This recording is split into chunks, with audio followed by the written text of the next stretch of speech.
take off the table the default on our debt. Take that off the table. Let's put the national interest first, work together to bring about a credible plan to manage our national debt.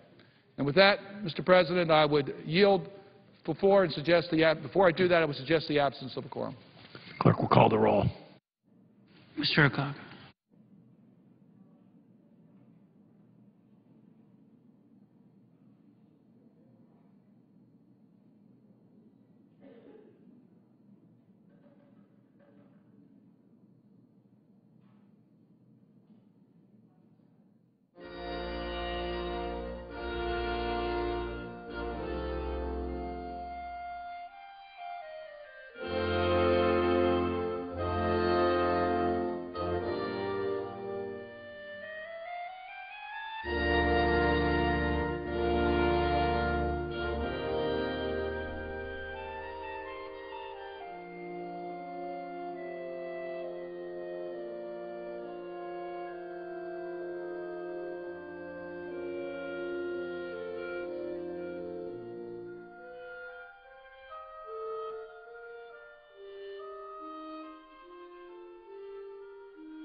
suspended. Without objection. And consent to speak as if in morning business. Without objection.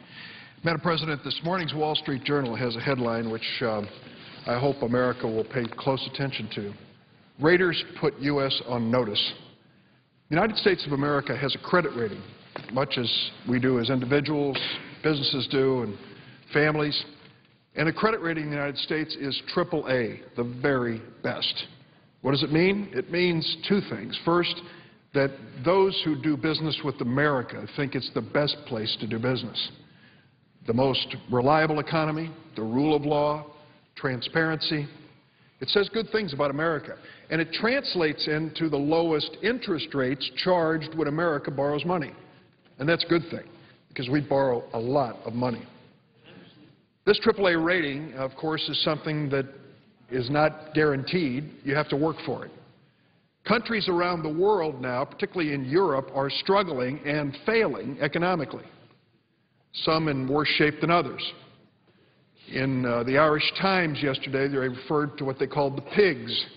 I'd never seen that term before. It refers to Portugal, Ireland, Greece, and Spain, and they said that this week Italy was joining the pigs, the seventh largest economy in the world, roiling in euro debt, being called on to transform and change their economies and their government to deal with their national debt. It's a tough time in the European Union, and the jury is still out about any one of those countries and how this will end. The United States is not in that situation, thank goodness. Our economy has its problems, we know that. 9.2% of our workforce unemployed, a situation where many small businesses are still struggling, where families struggle, many of them paycheck to paycheck to get by. But still, the fact that we have to guard our borders to keep people from coming here is an indication of what America's promise means to the rest of the world. This notice from the rating agencies that now we are on a watch, a credit watch, as to whether our AAA credit rating in America should be diminished is serious. Secretary of Treasury Tim Geithner meets with us when we go down to the White House to talk about the current negotiation over the debt ceiling. What he told us yesterday was that this rating is the product of two things. First, there is no clear path available to indicate that Congress is able to extend the debt ceiling of the United States on August 2nd. And secondly, there is no clear indication that Congress and the President are really working together to deal with our national deficit.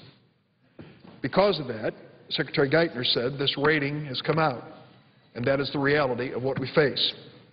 First, a word about the debt ceiling. What is it? Most people don't know, and it's understandable, because it doesn't get much attention, although it's been around a long time. The debt ceiling was created in 1939.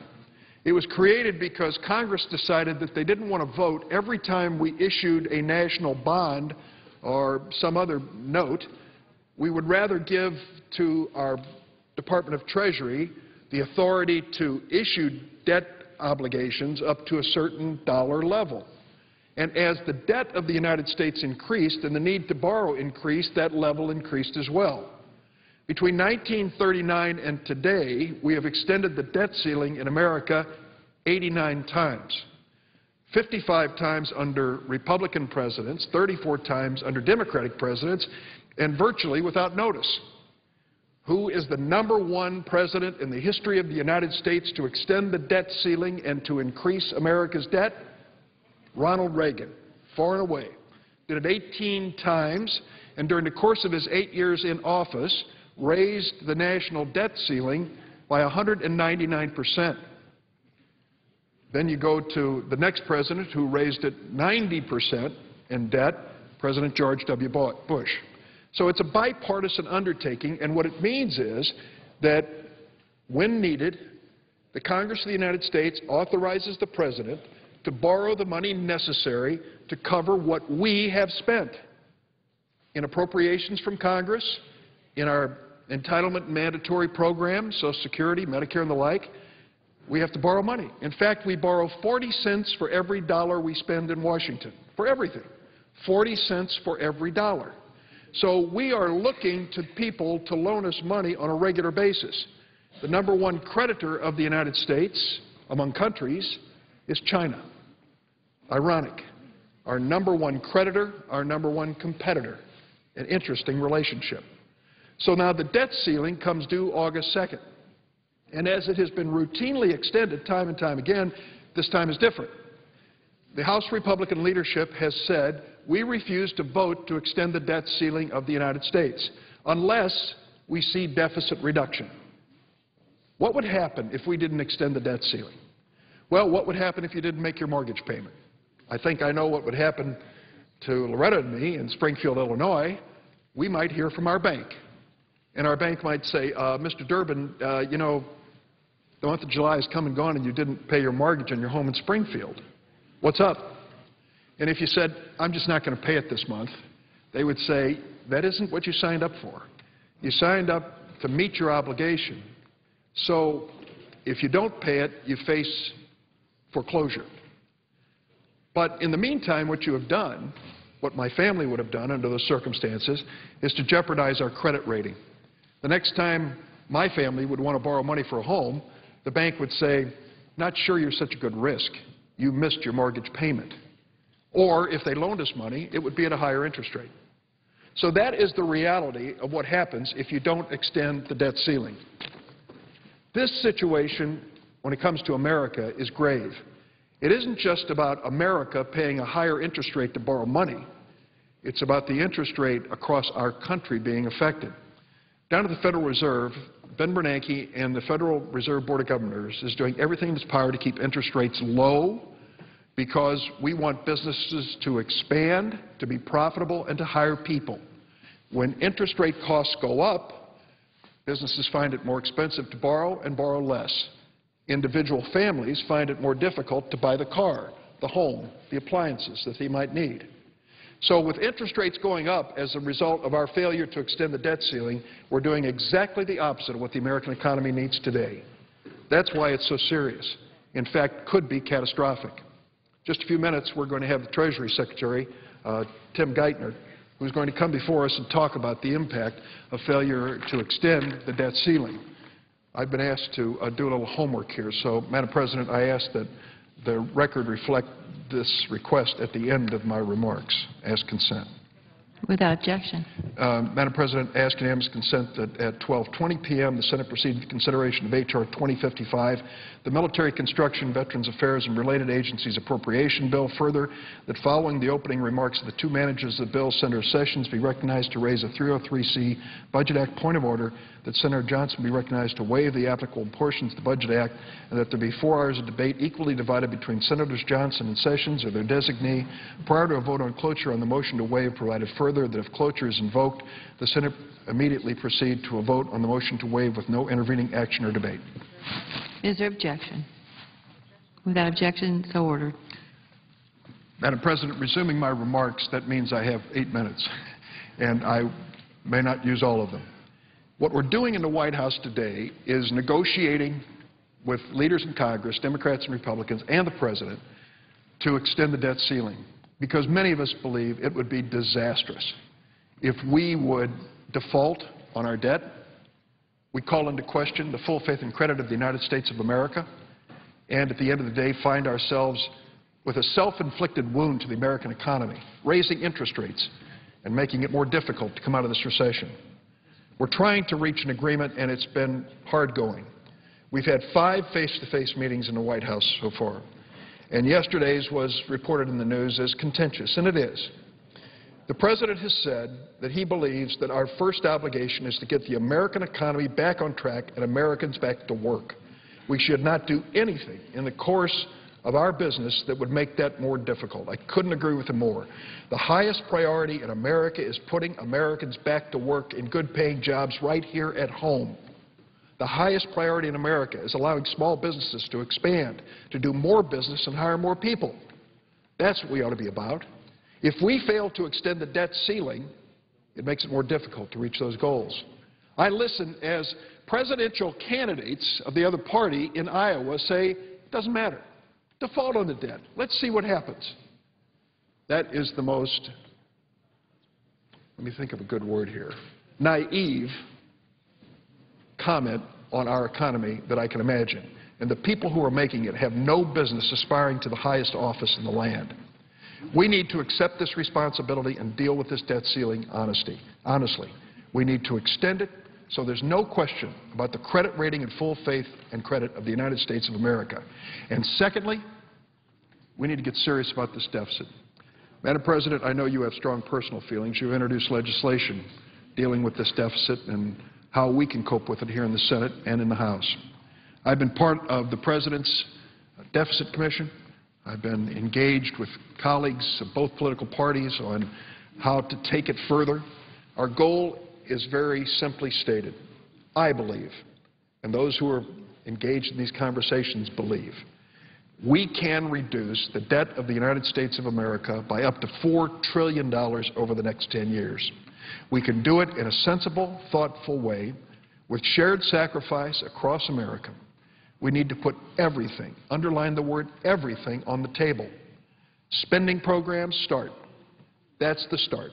We go to them and root out what we consider to be wasteful, unnecessary, fraudulent, and abusive practices in our spending, whether it's in the Department of Defense or in any other agency of government. When the Department of Defense came before the Bowles-Simpson Commission, we asked them, how many private contractors work for the Department of Defense? And their answer was, we have no idea. Well, give us a range, we said. Oh, the range is somewhere between 1 million and 9 million people working for the Department of Defense, maybe. That's unacceptable. We can do better. Our brave men and women in uniform deserve better, and the taxpayers deserve better. So we put all spending on the table, reducing spending where we can, where we must, to move toward $4 trillion in deficit reduction. Then we put entitlement programs on the table. And this is where many Democrats get nervous, because you're talking about things that mean a lot to us. Social Security and Medicare and Medicaid, for example. I am as committed to those programs as any member of the Senate. And I believe that we can protect the basic benefits under those programs and still find ways to make them stronger and longer. Social Security, untouched, will make every promised payment with cost of living adjustments for the next 25 years. You can't say that about much in Washington, you can't say it about any program in Washington other than Social Security. But we can do better. By making minor, small changes in Social Security today and putting the savings back in Social Security, we can say that it will last for 75 years, which means everybody going to the workplace, starting their work career in America, will know you can count on Social Security to be there when you need it. That, I think, is an attainable goal, and if we face it honestly, we can do it. When I got elected in 1982, came to office in 83, we were facing bankruptcy in Social Security. We came together with a bipartisan approach, and we passed it. And we bought literally 52 years of solvency for Social Security. Not a single member of Congress lost the next election, because we did it in a bipartisan fashion, determined to make Social Security stronger. We can do it again. Medicare, same story. Medicare, which of course provides health care for the elderly and disabled in America, is extremely expensive because health care costs keep going up. Are there ways for us to reduce the cost of Medicare so that the people who are deserving of care, the seniors and disabled, will have it available to them? Madam President, on January 1st of this year, 9,000 Americans turned the age of 65. On January 2nd, another 9,000. And every day since, and every day for the next 19 years, the boomers have arrived. And they've paid into Medicare and Social Security their entire lives, and they expect America to keep its promise. And we will. But we can take a look at Medicare and find ways to make that program more cost efficient. There are certainly ways that are obvious. Under the Medicare prescription drug program, we currently don't have a Medicare option. All we have are private health insurance company options. But Medicare, bargain with pharmaceutical companies, bring down, by buying in bulk and quantity, the cost of drugs for seniors across America, thus reducing their cost out of pocket and our cost as taxpayers. Pharmaceutical industry hates that like the devil hates holy water, but the fact is, when you put Medicare in there, just like the Veterans Administration is in there, it can make a difference. There are ways for us to move forward, and we need to move forward to include spending, entitlements, and revenue. I hope we can do this on a bipartisan basis, and I yield the floor. Morning business is closed. Under the previous order, the Senate will proceed to the consideration of H.R. 2055, which the clerk will report. Calendar number 91, H.R. 2055, an act making appropriations for military construction, the Department of Veterans Affairs, and related agencies for the fiscal year ending September 30th, 2012, and for other purposes. Madam President, I suggest the absence of quorum. Clerk will call the roll. Mr. Akaka.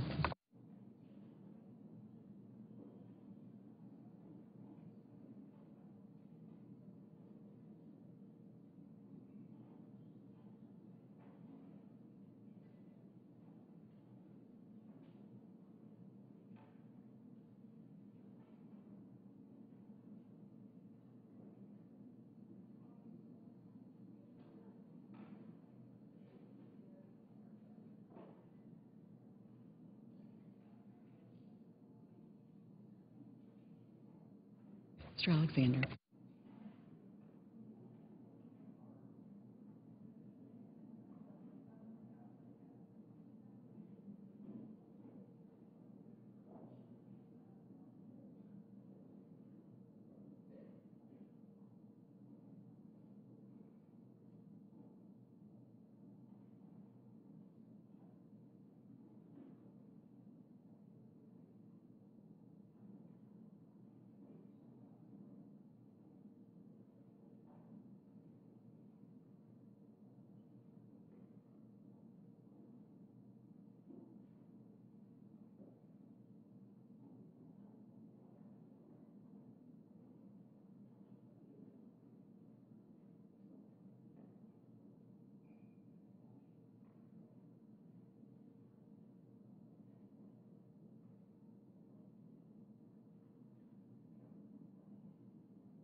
Terminate the quorum call. Without objection.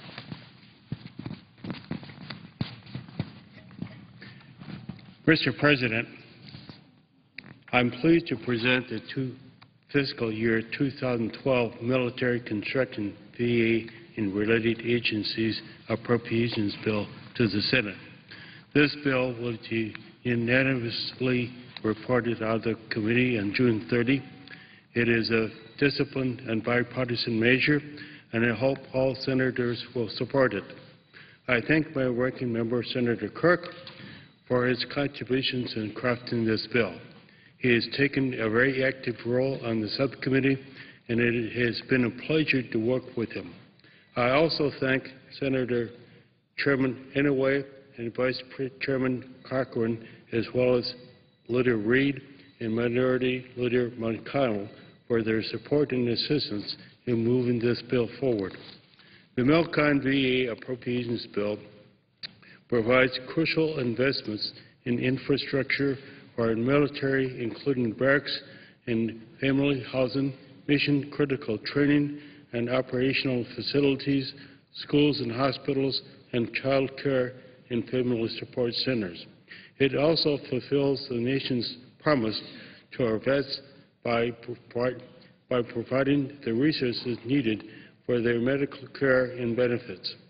Mr. President, the bill before the Senate today totals $142 billion, of which $72.5 billion is discretionary funding. We are all mindful of the severe economic problems facing this nation, and this bill reflects that reality. It is $1.25 billion below the budget request and $618 million below the FY11 enacted level. I can assure my colleagues that there are no congressional earmarks in the bill. As always, protecting essential services for vets tops my list of priorities.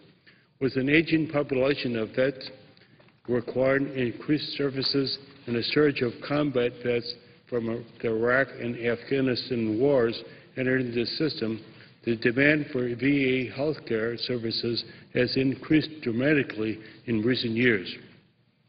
This bill provides $58.6 billion for VA discretionary funding, $2.3 billion over current funding. The bill also includes $52.5 billion in FY13 advanced appropriations for vets' medical care. One of the very few areas in which this bill provides an increase in funding is VA medical research, which is $72 million over the budget request to restore funding to the current level. With little room to maneuver on the VA side of the ledger, the vast majority of the savings in the bill comes from incrementing or deferring funding for certain military construction projects. The bill provides $13.7 billion for military construction, $1 billion below the request. The MILCON directions in the bill are restricted to the active duty components. The Guard and Reserve components, family housing, BRAC, and other accounts are fully funded at the President's request. Every military construction project funded in this bill is authorized in the Senate Defense Authorization Bill, which was unanimously reported out of the Senate Armed Services Committee on June 16. In fact, if you do the math, 52 senators in this chamber have already voted in favor of the MILCON portion of this bill. In addition to MILCON and the VA, the bill provides $221 million for several related agencies, including Arlington National Cemetery and the American Battle Monuments Commission. Mr. President, I will submit a more detailed statement for the record, but I again thank my ranking member for his support in crafting this bill. I also thank the staff of the subcommittee, Christina Evans, Ted Sukin, and Eddie Van Lundingham on my staff, Dennis Balcom, and Deanne Laturi of the minority staff, and former minority staffer Ben Hammond for their months of hard work and cooperative effort to produce this bill. Again, this is a well-balanced and bipartisan bill. It addresses resources vital to the well-being of our troops and their families and to the millions of vets who have served and sacrificed for the nation. Mr. President, I ask that the full text of my remarks be included in the record as if read, and I yield the floor. Without objection. Madam President. The senator from Illinois. Madam President, I first came to Capitol Hill in 1984 during Ronald Reagan's first term. I believe it was Chairman Hatfield running the committee on the Senate side and Jamie Whitten on the House side. I care very much about the appropriations process and the Appropriations Committee because I think we spend less with a higher degree of transparency when we consider appropriations bills in regular order, as this one now is. This bill funds our veterans programs and our military construction needs mainly for the active duty and reserve Americans who wear the uniform or wore the uniform, upon which all of our freedoms and the independence of our country depends. Today, there are over 20 million veterans, and this bill cares for them in a bipartisan way.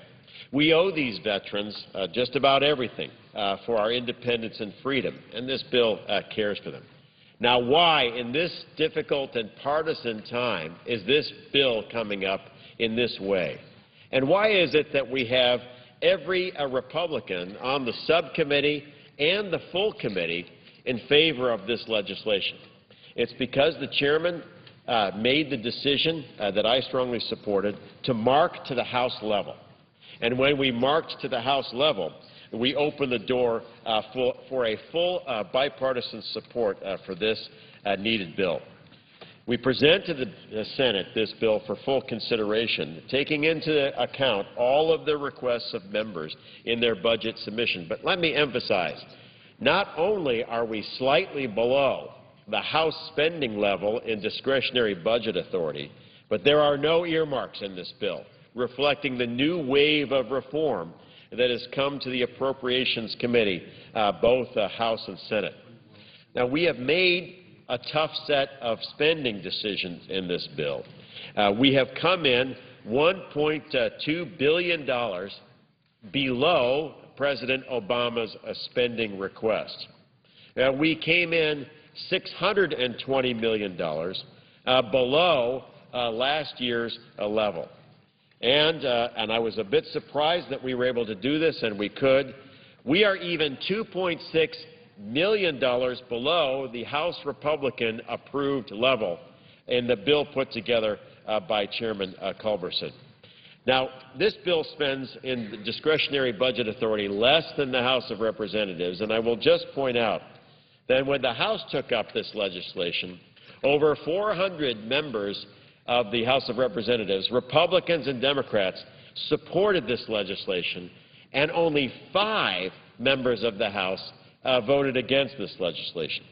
That's why this legislation enjoys such tremendous bipartisan support on our side.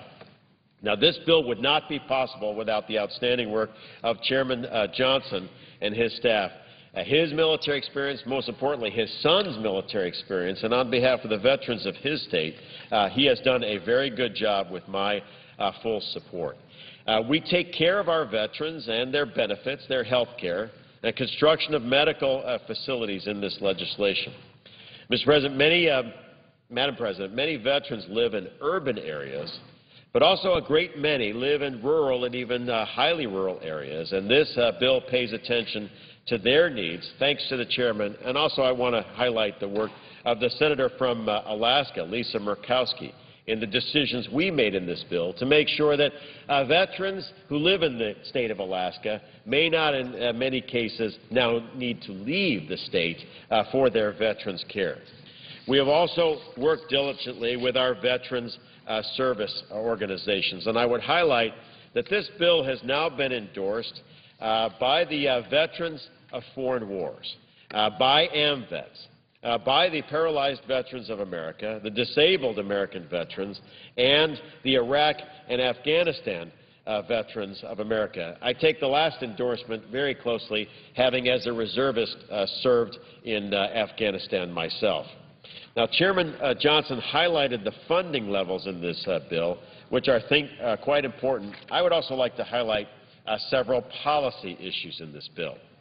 Number one, originally the administration, our commander in South Korea, put forward an idea to bring almost 50,000 American dependents to South Korea, to build homes and hospitals and schools, but the cost could be upwards of over $20 billion to transfer this many Americans to the Korean Peninsula. Given the time of deficits and debt, given this enormous bill, I think DOD is rethinking this proposal, as they wisely should. And I think this bill lays out a set of concerns over where we go with such a spending decision. With regard to Guantanamo, very important to me. Originally, there was a proposal to transfer the al-Qaeda core of terrorists to my state, to Thompson, Illinois.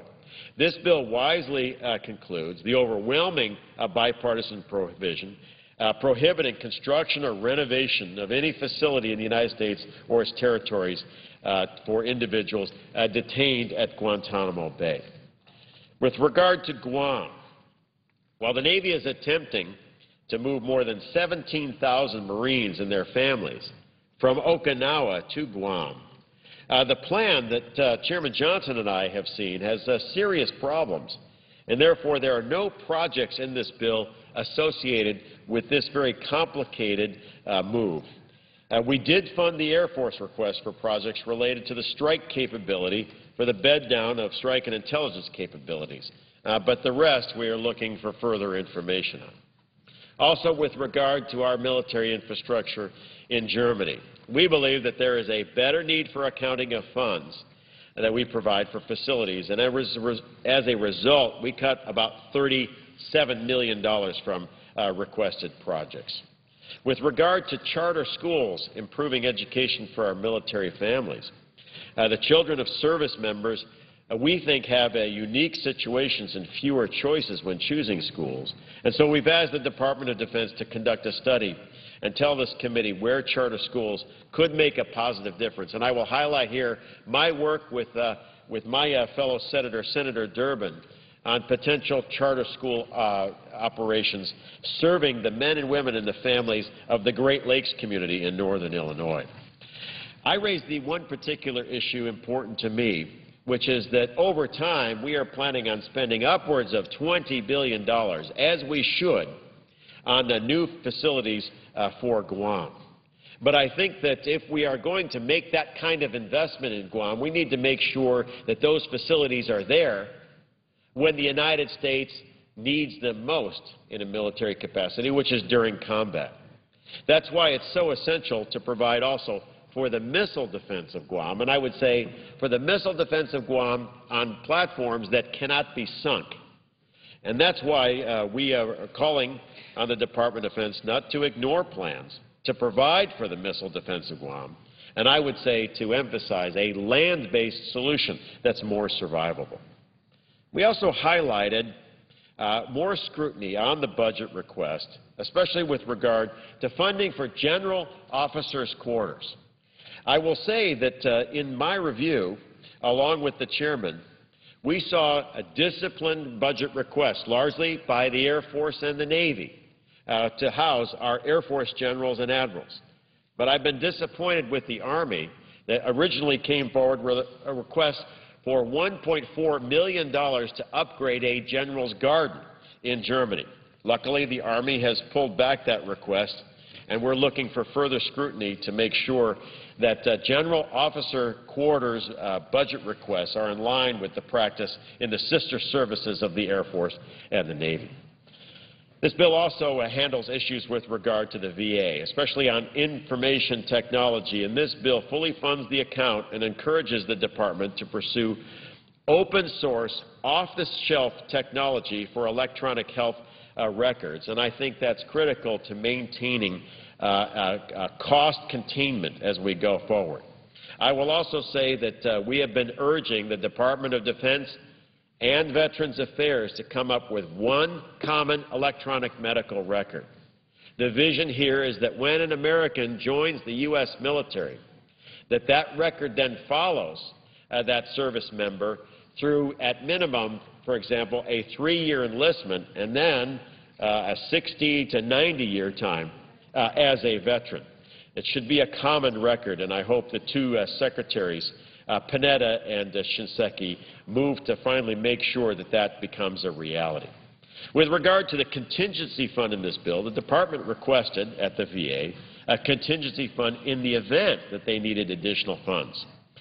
We do not support establishing this fund, but did allow the department to keep $664 million that it received last year in advance appropriations for now prohibited pay raises.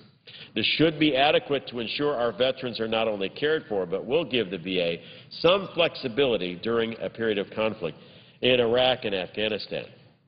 This bill also emphasizes caregivers who give care to our wounded veterans, veterans who live in rural areas, and veterans who are sent to facilities a long distance from their home, as I mentioned, in the state of Alaska. We also highlighted the issue of claims processing so that our veterans can finally receive the compensation they deserve in a reasonable amount of time. I want to echo the Chairman's thanks to the staff, especially led by Tina Evans on the Democratic side and Dennis Balcom on the Republican side. In short, this is a very good bill.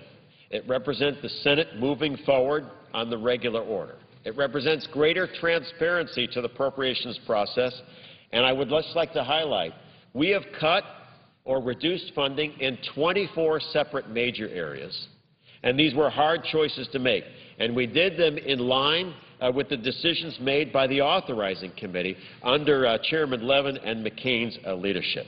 We also completely denied funding for a proposed brand-new building to house the Court of Veterans' Appeals. But in this time of deficit and debt, I think we should hold off. In sum, this bill represents cooperation between Republicans and Democrats. This bill represents budget control and cooperation between House and Senate. This bill represents cooperation and coordination between the Authorizing Armed Services Committee and the Appropriations Committee. And this bill, underlined with the endorsement of major veteran service organizations, represents a commitment to our veterans. I think we should move forward. I know that later we will consider a point of order with regard to not taking up a bill prior to the adoption of a formal budget. I would hope that common sense would prevail here, that because this is one of those rare measures where we're marking up to the House level, that only 5 members of the House voted against this bill at that level, that all of the Republicans and all of the Democrats on the subcommittee voted for this legislation. And just yesterday, 89 members voted in overwhelming bipartisan fashion for cloture to bring this bill up, that we can get the Senate moving again, that we can get the appropriations process moving again, that we can stand by our men and women in uniform that need these facilities and our veterans, and that, yes, we can control spending in full agreement with the House of Representatives, but still move the Senate forward. And, Madam President, with that, I yield back my time.